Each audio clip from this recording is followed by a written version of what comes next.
বিসমিল্লাহির রহমানির রহিম। প্রিয় দেশবাসী, আসসালামু আলাইকুম।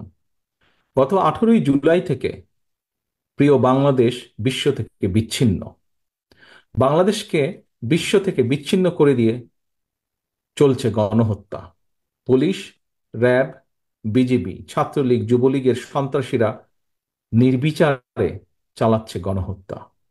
গণহত্যায় ছাত্রছাত্রী সহ এ পর্যন্ত 500-র মতন মানুষ শহীদ হয়েছেন, আহত হয়েছেন অসংখ্য অগণিত মানুষ।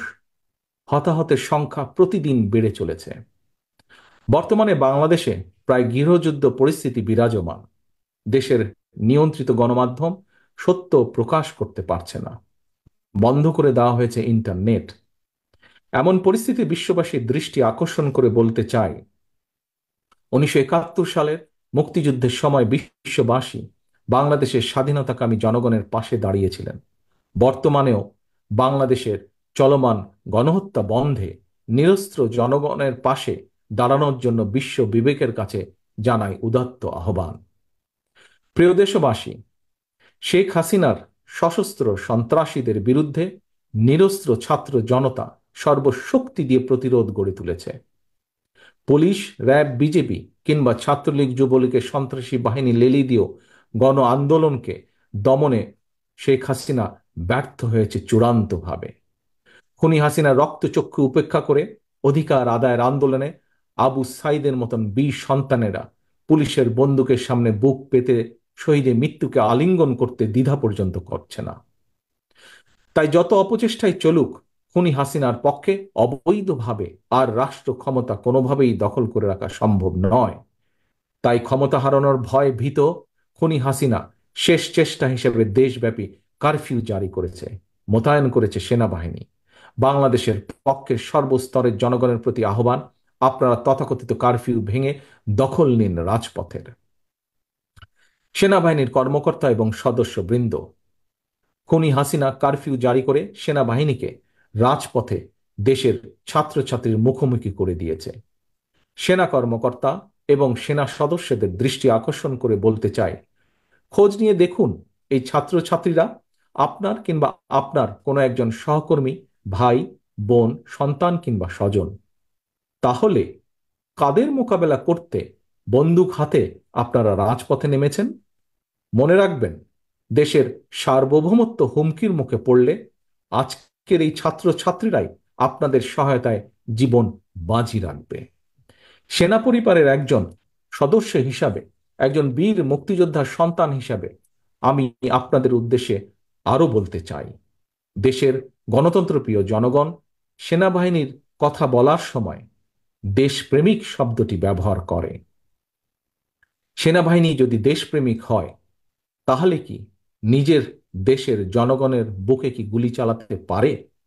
তাই সময় এসেছে আপনাদের সিদ্ধান্ত নেবার, সেনাবাহিনী কি দেশ এবং জনগণের পক্ষে থাকবেন, নাকি তাবেদারি শাসনের অধীনে নিজেদের মর্যাদাকে ভুলুণ্ঠিত করবেন? আমি আপনাদেরকে আরো একটি বিষয় স্মরণ করিয়ে দিতে চাই, সেনাবাহিনীর প্রিয় সদস্যবৃন্দ।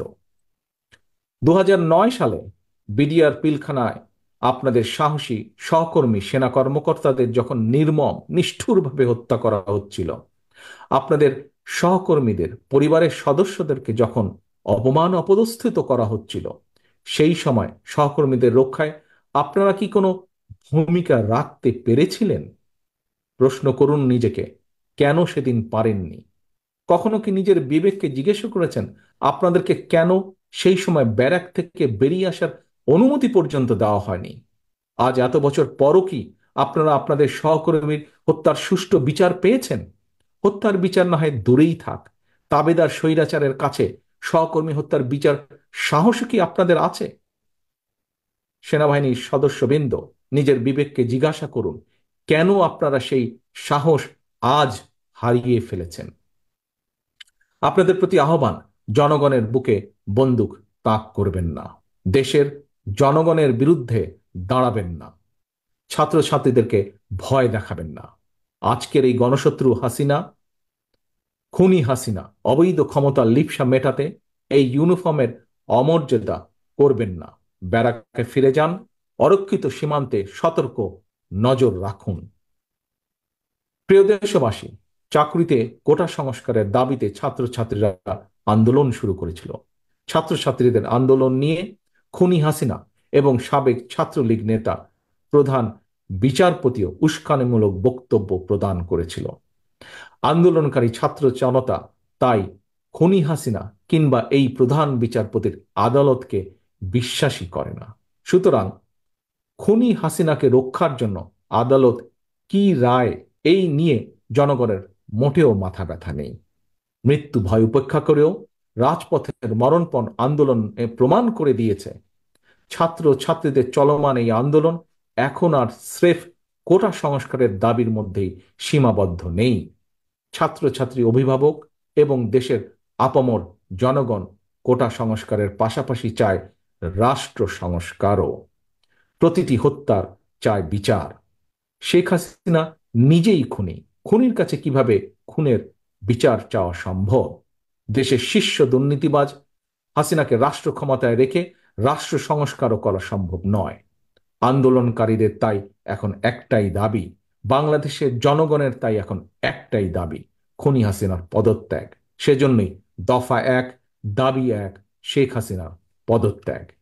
প্রিয় দেশবাসী, একজন রাজনীতিক হিসেবে আমি আমার দলের নেতা কর্মী সমর্থকদের প্রতি এবং সন্তানের একজন পিতা এবং একজন অভিভাবক হিসাবে দেশের সকল সম্মানিত অভিভাবকদের প্রতি আমার বিনীত আহ্বান, খুনি হাসিনার খুনি বাহিনী আমাদের সন্তানদেরকে রাজপথে হত্যা করছে।